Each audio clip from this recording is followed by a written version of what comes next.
யாருக்கு சந்தோஷமோ இல்லையோ, எங்கள் பொம்மைக்கு மட்டும் அவ்வளோ சந்தோஷம். யாரோ என்னவோ செஞ்சுட்டு போகிறாங்க. சாப்பாடு நேரத்துக்கு சாப்பாடு, விளையாடு நேரத்துக்கு விளையாடணும். இந்த செடி மேலெல்லாம் ஏறிக்கிட்டு இது ஒரு குதி குதிக்குது பாருங்கள். எங்கே தூங்கிட்டு இருந்துச்சுன்னே தெரியல. பார்த்தா செடி மேலே படுத்துக்கிட்டு தூங்குது. களைச்சி போயிடுச்சு, ரொம்ப ரொம்ப ரொம்ப களைச்சி போயிடுச்சு. அதனால் அதுக்கு தூக்கம் வந்துருச்சு போல் இருக்குது. அந்த செடி மேலேயே மேலே படுத்துக்கிட்டு தூங்குது. எவ்வளோ நேரம் தேடி கூப்பிட்டு கூப்பிட்டு கூப்பிட்டு கத்தி சலிச்சு போய் நான் ரொம்ப சலிச்சிட்டேன்.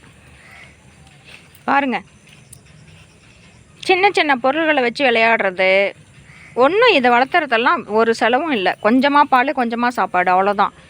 இதெல்லாம் நிறைய பேர் வளர்த்துங்க, பால் கொடுத்த மாதிரி இருக்கும். பாருங்கள்,